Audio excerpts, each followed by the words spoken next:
हरे कृष्णा, राधे राधे।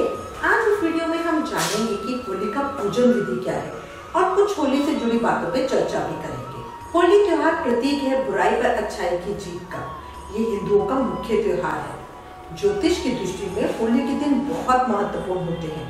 होली को 2 दिनों में मनाया जाता है। पहले दिन महिलाएं होलिका का पूजन करती हैं और रात को होलिका दहन होता है। अगले दिन बड़ी होली या धुलंडी पर रंग खेला जाता है। होली की पूजा रंग वाली होली के पहले दिन की जाती है। इसे करने में पूरी सावधानी रखनी चाहिए। ऐसी मान्यता है कि होली का पूजन बच्चों के लिए, मुख्य रूप से लड़कों के लिए किया जाता है। होली का पूजन या छोटी होली पर महिलाएं पूजा करने तक का व्रत करती हैं। पूजा करने से पहले कुछ भी खाना पीना नहीं चाहिए। ऐसा माना जाता है कि जो महिलाएं इस व्रत पूजा को पूरे विधि विधान के साथ करती हैं, उनके बच्चों के जीवन में कभी किसी परेशानी का सामना नहीं होता। यदि आपके पुत्र को कोई परेशानी है तो आप इस व्रत को बहुत मन से करें, उसकी सारी परेशानियां दूर हो जाएंगी। होलिका दहन के लिए हर चौराहे, गली मोहल्लों में होलिका सजाई जाती है, जो गुलेरी की, कंडों की लकड़ियों से बनाई जाती है। इसकी पूजा करी जाती है और रात का इसका दहन होता है। होली का पूजन दिन धरे किया जाता है। 2 बजे से 5, साढ़े 5 से पहले पूजा कर लेनी चाहिए। अगर होलिका का पूजन जोड़े के साथ यानी पति पत्नी मिलकर करें तो ज्यादा फायदा मिलता है। अगर ये संभव ना हो तो महिलाएं पूजा करने जरूर जाएं। सुहागन स्त्रियां पूरी तैयार होकर, पूरी साज श्रृंगार के साथ पूजा करने जाएं।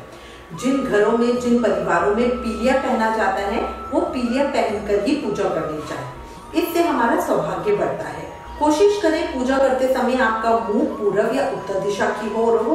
जैसे जो होलिका होती है गोलाई में बनी होती है, तो सबसे पहले आप दिशा के हिसाब से देख लीजिए और पूर्व की तरफ या उत्तर की तरफ मुंह करके वहां बैठिए। फिर जो आपने लोटा जल का लिया हो, उससे पहले अपने चारों तरफ छिड़काव करें। जल की बूंदों का छिड़काव अपने आसपास करें, पूजा की थाली और खुद पर करें। ठीक है। उसके बाद हमें क्या करना होता है, सबसे पहले नरसिंह भगवान का ध्यान करें। आंखें बंद करें, उनका स्मरण करें, उन्हें रोली, मोली, चावल या अक्षत और फूल चढ़ाएं। इसी प्रकार उसके बाद मतलब आपने भगवान नरसिंह भगवान का पूजन किया, उसके बाद भगवान भक्त प्रहलाद का स्मरण करें और उन्हें भी उसी तरह से रोली, मोली, चावल और फूल चढ़ाएं। इसके बाद कुछ बताशा या गुड़ और फूल लेके होलिका पर चढ़ाएं। उसके बाद हमारे बड़कुलों की यानी छोटे छोटे उपलों की माला बनाई जाती है, वो होलिका पे चढ़ाएं। कुछ लोग होलिका को हल्दी, मेहंदी, गुलाल और नारियल भी चढ़ाते हैं। तो ये हर घर का अपना ट्रेडिशन होता है। अगर आप चाहते हैं तो ये चीजें भी चढ़ाएं। फिर उसके बाद हाथ जोड़कर भगवान से अपने परिवार की सुख समृद्धि के लिए कामना करें। पूजा में अनजाने में हुई किसी भी गलती के लिए क्षमा याचना करें। उसके बाद प्रार्थना करते हुए कहें कि हे प्रभु, जैसे आपने प्रहलाद की रक्षा करने के लिए अपने दिए हुए वरदान को ही निष्फल कर दिया, उसी तरह मेरे बच्चों और परिवार पर अपनी कृपा बनाए रखना, उन्हें सुख, समृद्धि और शांति देना, ऐसी कामना करें। अब इसके बाद सबसे जरूरी, जो पूजा का सबसे जरूरी अंग होता है, वो होता है सूत के धागे को होलिका के चारों ओर लपेटना। तो हम परिक्रमा करेंगे, 3, 5 या 7 इस तरह की परिक्रमा लगाएं। जो हमारा सूत का धागा है उसका वहां एक जगह पे उसके पहले जो शुरू का तार होगा उसको फंसा दे। उसके बाद 3, 5 या 7 परिक्रमा करें। ठीक है। जहां पे आपका अंतिम चक्र पूरा हो वहां पे सूत के धागे को वहीं छोड़ दे। अच्छा, अगर आपका बहुत बड़ा गोला है या आपने बहुत बड़ा वाला ले रखा है, तो अगर आपके साथ कोई और गई है, जेठानी गई है, तो थोड़ा सा छोड़ के उसके बाद वो भी उसी गोले से परिक्रमा कर सकते हैं। उसके बाद जल चढ़ाएं। जल की भी एक धार की परिक्रमा करें। तो या 3 या 5 परिक्रमा ही कर सकते हैं। बिल्कुल थोड़ा थोड़ा जल चढ़ाते हुए परिक्रमा करनी चाहिए। जो जल का लोटा है उसे पूरी तरह से खाली ना करें, उसमें थोड़ा सा जल छोड़ दें। उसके बाद वहां पे पैसे चढ़ाएं। फिर क्या होता है, वहां पे सामान लेने के लिए लोग बैठे होते हैं, तो अपने साथ थोड़ा सा ज्यादा आटा, गुड़ आप लेके जाओ, उनके सामान में उनको दे दें। मतलब आटे में आटा मिला दे, थोड़े पैसे दे दें या गुड़ वगैरह दे दें। होलिका पूजन के समय अपने साथ अपने बच्चों को जरूर लेके जाएं। उन्हें गले में होली की माला पहनाएं, जो कई जगह पे ड्राई फ्रूट की, मखानों की, टॉफी, बिस्किट, चॉकलेट आदि की बनाते हैं। वो माला बच्चों को जरूर पहनानी चाहिए। ये प्रहलाद जी का रूप होते हैं, जो हमारे बच्चे होते हैं वो प्रहलाद जी का रूप होते हैं। तो हम चाहते हैं जिस तरह भक्त प्रहलाद की भगवान ने रक्षा की, उसी तरह हमारे बच्चों की भगवान रक्षा करे, उनकी सेहत के लिए भगवान विष्णु से प्रार्थना करें। होली का पूजन करने के बाद बच्चों को तिलक लगाएं, अपने माथे पे बिंदी लगाएं और उसके बाद जब हम वापस लौट के घर आएंगे तो उस समय सीधा अंदर ना घुस जाए। घुसने से पहले जो आपके घर का मेन गेट होगा उस पर लोटे से दोनों तरफ थोड़ा थोड़ा जल चढ़ाएं और उसके बाद रोली से दोनों तरफ सतिये बनाएं और उसके बाद घर में प्रवेश करें। जो हमारी होली की माला होती है जो बच्चों को पहनाई है आपने, वो 7 दिन तक इसी तरह रहेगी। इसको हम बसौड़े पे पूजा करने के बाद खोलते हैं, तो इस चीज का ध्यान रखिएगा। वो बहुत शुभ की माला होती है। बहुत परिवारों में ये मालाएं पियर से आती हैं, जो बहू का पियर होता है वहां से मालाएं आती हैं। तो ये अपने अपने घरों का ट्रेडिशन होता है, बट ये शुभ की माला होती है और ये बच्चों को जरूर पहनानी चाहिए। अब रात के समय जब होली का दहन हो रहा, अब मैं इससे पहले आपको व्रत का बता दूं। कुछ औरतें तो ये पूजा करके जब घर पे लौटती हैं तो उसी समय अपना व्रत खोल लेती हैं, जो भी चाय पीनी हो या आपको जो भी खाना हो। और कुछ औरतें होलिका दहन तक का व्रत करती हैं, जब होलिका का दहन हो जाता है उसके बाद व्रत खोलती हैं। तो ये भी आपका फैमिली ट्रेडिशन है।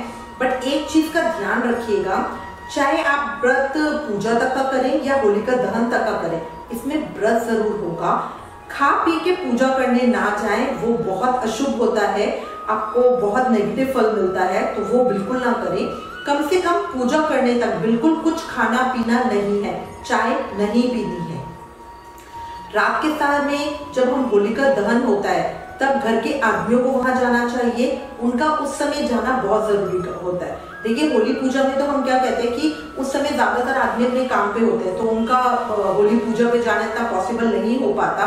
तो महिलाएं उस समय जरूर पूजा करें और रात को जब होली का दहन हो तो उस समय घर के आदमियों को उधर जरूर जाना है। होली का दहन करने हुए 3 परिक्रमा करनी चाहिए। नारियल, गेहूं की बाली और गन्ने को भूनकर उसका प्रसाद सभी को दिया जाता है। जो वहां पे पंडित जी खड़े होते हैं वो आदमी को तिलक लगाते हैं। उसके बाद जो भुने हुए हमने गेहूं के दाने हैं वो सब वहां पे जितने जने खड़े होते हैं वो सब एक दूसरे को देते हैं और बड़ों का आशीर्वाद लिया जाता है। जो हमारी भारतीय संस्कृति है वहां पे होलिका दहन को ही होली पूजन माना जाता है, जो एक रस्म होती है। होलिका दहन शुभ मुहूर्त में किया जाना बहुत अच्छा रहता है, तो इस चीज का हमें बहुत ध्यान देना चाहिए कि होलिका दहन शुभ मुहूर्त में ही हो। जो होलिका दहन होता है, जो होलिका सजाई जाती है, वो पूरी किसी एक ग्रुप की होती है, मतलब जो गली है, मोहल्ला है, वहाँ चौराहे पे जो लगाई जाती है, तो वो सब लोगों की मिलीजुली होती है। तो जो उसका दहन किस समय किया जाना है ये सभी लोग आपस में डिसाइड करते हैं। और मोस्टली होता है कि हर जगह, हर गली उसमें एक मंदिर होता है जहाँ पंडित जी इस चीज को बताते हैं। जो होलिका पूजन होता है उससे हम अपने डर पे विजय प्राप्त कर सकते हैं। इस पूजन से परिवार में सुख, शांति और समृद्धि मिलती है। माँ पुत्रों को बुरी बुरी शक्तियों से बचाने और उनके मंगल की कामना के लिए पूजा करती है। तो आप ये समझ ही सकते हैं कि पूजा कितनी जरूरी होती है। व्रत को कई महिलाएं शाम के समय होलिका पे पूजन करके व्रत खोलती हैं। तो व्रत खोलने से पहले हमेशा भगवान का ध्यान करें और अपने घर की सुख समृद्धि के लिए कामना जरूर करें। हम पर्सनली अपने घर में होलिका पूजा करने के बाद व्रत को खोल लेते हैं। रात को होलिका दहन पे सिर्फ परिवार के आदमी जाते हैं। होलिका जलने पर जब होलिका जलाई जाती है उस समय रोली चावल उन पे चढ़ाया जाता है और 7 बार अर्घ दे के 7 परिक्रमा की जाती है। तो जो घर के आदमी होते हैं वही ये सब करते हैं। उसके बाद वो अपने साथ हरे गेहूं या जौ की बालियां लेके जाते हैं और वो उनको भून के लाते हैं। जो होली की अग्नि होती है उसको भी अपने साथ घर पे लाना चाहिए, ये बहुत शुभ होता है। अग्नि घर पे लाते हैं या गेहूं की बालियों को जो वहाँ पे भून के लाते हैं उसको बहुत सावधानी से करना चाहिए, क्योंकि कई बार क्या होता है कि बहुत ऊंची होलिका बनाई होती है और उसमें बहुत ज्यादा अग्नि प्रज्वलित होती है, तो वो थोड़ा सा खतरनाक भी हो सकता है। तो इस चीज का सावधानी का ध्यान रखिएगा। जो होलिका की अग्नि घर लाते हैं उसे पूरे घर में धूप दिखाएं। ऐसा करने से घर की जो नेगेटिव एनर्जी होती है वो खत्म हो जाती है और घर में सुख शांति का वातावरण बना रहता है। जो जौ और गेहूं की बालियां होती है या जो छोले की बाली को आप सेक के घर लाए हैं, उन्हें सबसे पहले, अगर आपके घर में कान्हा जी की सेवा है तो कान्हा जी को दिया जाता है, या किसी भी शिव विग्रह की सेवा है तो वो उनको दिया जाता है और उनको होली मुबारक कहा जाता है। ठीक है। उसके बाद ये जो गेहूं के दाने हैं या जो भी छोले आप लेकर आए हैं वो बड़ों को दिया जाता है और उनसे आशीर्वाद लिया जाता है और उनको होली मुबारक कहा जाता है। ठीक है। एक और कई जगह मैंने मान्यता देखी है कि जो होली की अग्नि लाते हैं उस पर वो कुछ भी खाने का सामान पकाने को बहुत शुभ मानते हैं। तो ये भी अपने अपने घर का ट्रेडिशन है। होलिका दहन समाप्त हो गया, जब होलिका ठंडी हो जाती है तो वहाँ की जो राख होती है या भस्म होती है उसको थोड़ा सा अपने घर में जरूर लेकर आए। उसको किसी साफ डिब्बी में या पैकेट में बंद करके पूजा घर में या किसी शुद्ध जगह पे रख ले। ये सिद्ध भस्म होती है। जब भी आप किसी महत्वपूर्ण काम के लिए, किसी जरूरी काम के लिए बाहर जाए तो आदमी इस भस्म का तिलक माथे पे लगाएं और जो स्त्रियां होती हैं वो इसका तिलक अपने गले पे लगाएं।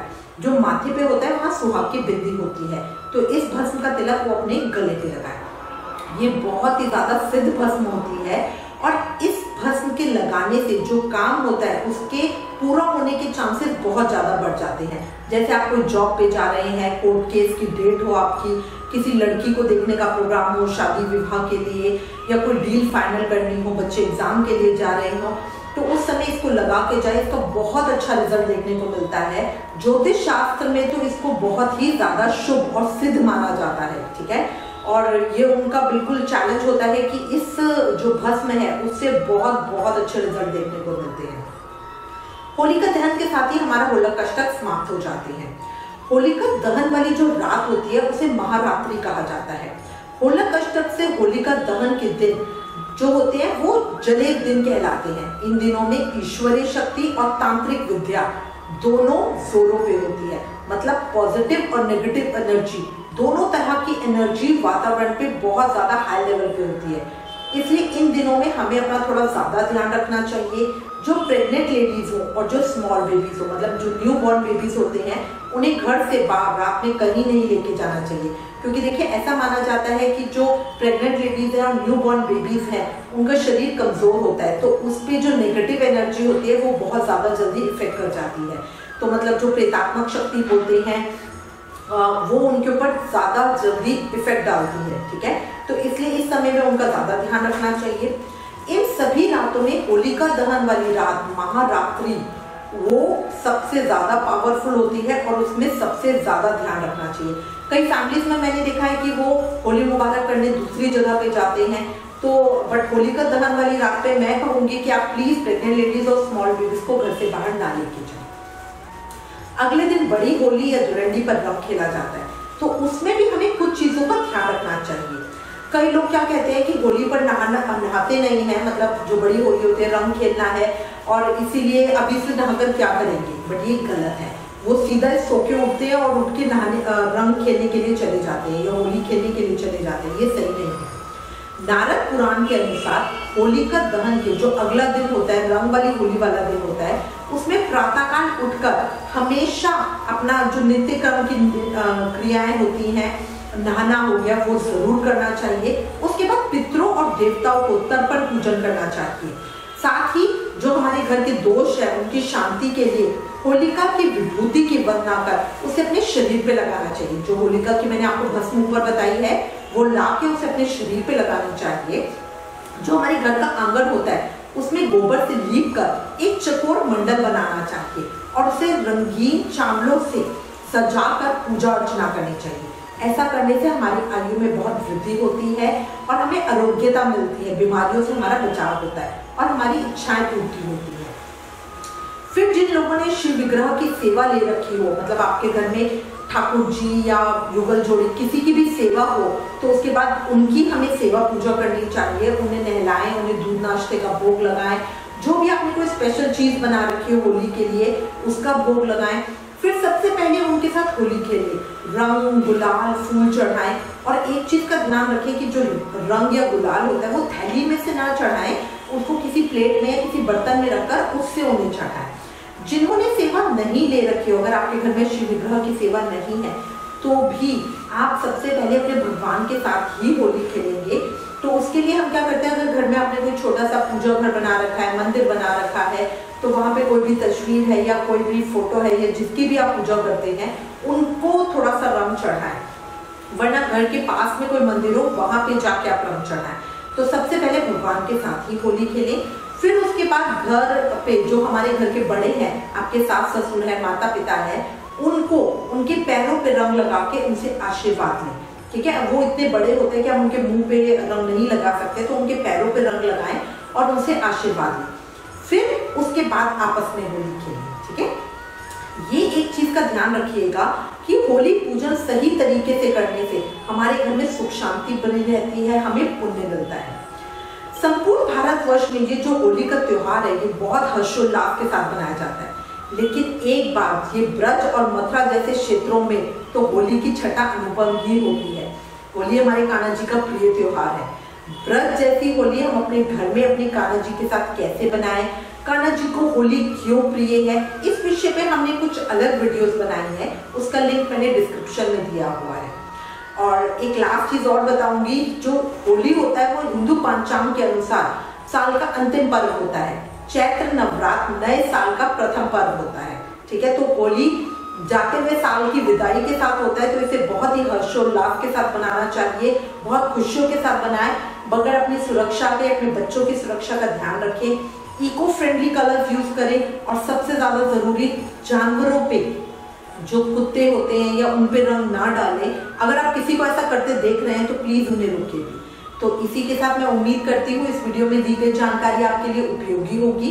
इससे रिलेटेड अगर आपके पास कोई भी कमेंट या सजेशन है तो प्लीज हमें लिखें। ज्ञान बांटने से ही बढ़ता है, इसलिए इस वीडियो को ज्यादा से ज्यादा शेयर करें। Please like, share and subscribe. Thank you. Hare Krishna.